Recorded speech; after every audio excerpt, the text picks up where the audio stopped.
Hello everyone and welcome to this Python automation testing series. In this tutorial, we will be learning about exception handling in Python. So let's begin. So what are the exceptions? So let me give you a very easy example to understand. So for example, your friend asks you to send a money and you are transferring him or her money over the internet or the banking transfer. So you entered your account number, you entered the amount, then you press send. And ideally, the payment should be done. But suddenly you saw that a message comes insufficient balance or invalid account number or maybe a network error. So in programming, exceptions are similar to these kind of situations. They occur when something unexpected happens in your code, like dividing by zero or accessing a file that does not exist. Exception handling in Python allows you to manage these errors gracefully. Okay, so let me open the notepad here. Let me write down the definition.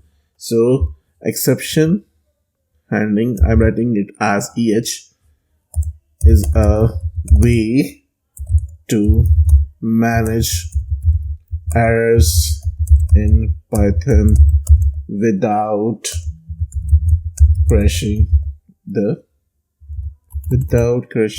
program. Okay, so basically you're handling the unexpected situations. So this is basically exception handling. So when an error or exception occurs, you can catch it or handle it and continue running the rest of the program smoothly. So why we need to do the exception handling? Because it avoids the program crashes. It improves the user experience. And how it improves the user experience? Because it allows you to provide a helpful error messages instead of different technical errors or codes. Okay. Also, it makes your code robust, ensures that your code can handle the various conditions, even unexpected ones. And when you talk about the Python, and especially when you talk about the exception handling, Python uses try, except, and optionally you can use else and finally to handle the exceptions. So simply when you talk about the syntax, so you will be writing something like this: try this code, then accept, and then exception type. So here we need to provide exception type, and then the code. And if you need to go with the else, then similarly you need to provide else block here, the code, and finally we need to use a finally keyword actually. So here, like this one. So this is a very simple structure, and let's create a very common example: dividing with a zero. So when you divide a number with a zero, so the answer is infinity, so it will throw an exception. So we need to handle that exception. So let me go to the PyCharm over here and let's create a new Python file, and I'm saying it as exception handling. Okay, and let's create a function or method. So let me get a method here. So divide underscore numbers. So it will divide the numbers, and it will divide a divided by b. So basically, and now if I say like result is equals to a divided by b. Okay, so this is the result. Now when we talk about this one, simply what I will do is that let's go here and call this method over here, and if I say 10 divided by 0, and let's run this one and see what happens. So you see that 0 division error, division by 0. So now imagine that a customer or user comes in and you have a functionality where the user can divide the numbers, and suddenly user can see this kind of a stuff. So this is not good. So basically we need to provide a meaningful errors to the user Okay, so what I will do is that instead of this one from here, I will put this into try. Okay, I will say try, and inside this I will say result is equals to a upon b, and then I will go with except. Okay, now I know that this is a zero division error, so I will say zero division error, and here I will say, let's suppose I need to print something meaningful for the user, so I will say error, and I say cannot divide by 0. Okay, so if user try to divide by 0, so basically they will get this message instead of this exception, right? Okay, so now, and I say else, you can go with the else, like division successful, finally execution complete, or something like that.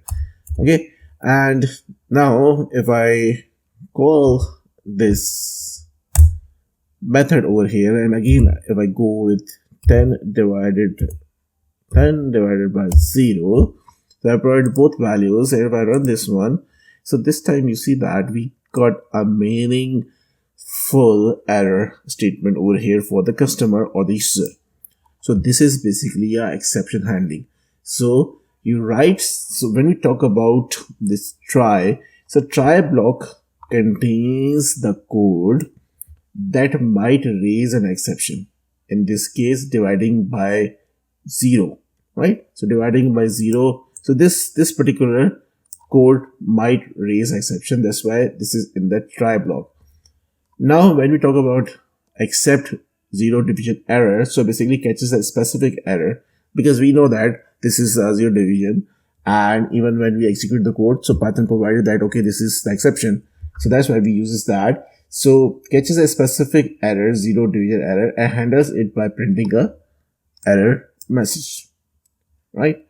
So when we talk about the common exceptions in Python, so it's like zero division error. This is the one which we just seen. Then file not found, value error, type error, index error. So we will be handling all those when we are writing our code.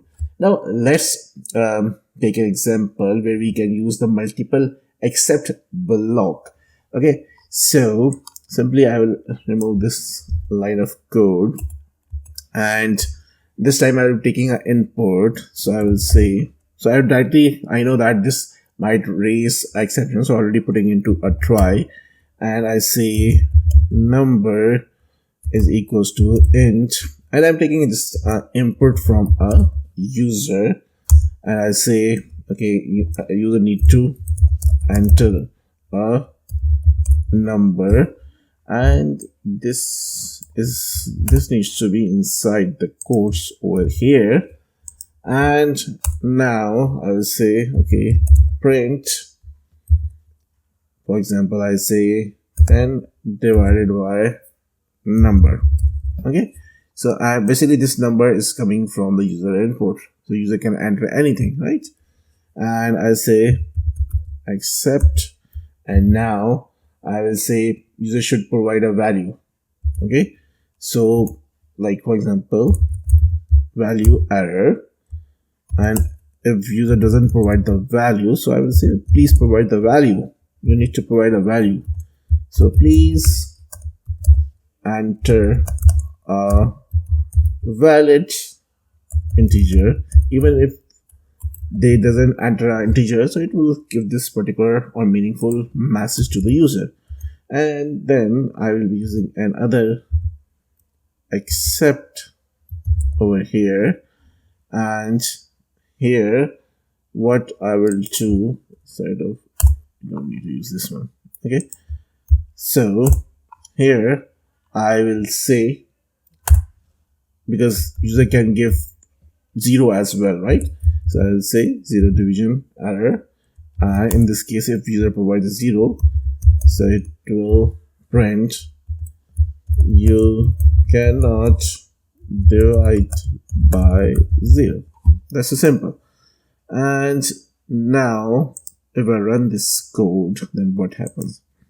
So it says enter a number. Okay, so I will say 0 and press enter. So it says that you cannot divide by 0. A meaningful message. We handle the exception over here, right?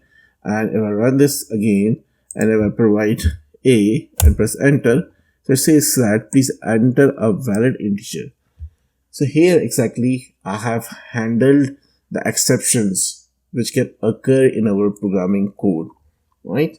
So if I summarize this, the key points you need to remember: the try block, right? The code that might raise an error. Except block specify the type of error you expect and how it handle it.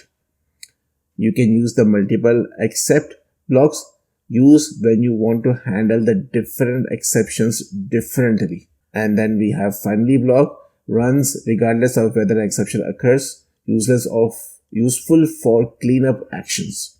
Okay, so this is a summary and this is the key points which you need to remember in terms of the exception handling. Thank you so much for watching this tutorial. If you like our content, then do like, comment, share and subscribe our channel. Once again, thank you so much and see you in the next tutorial.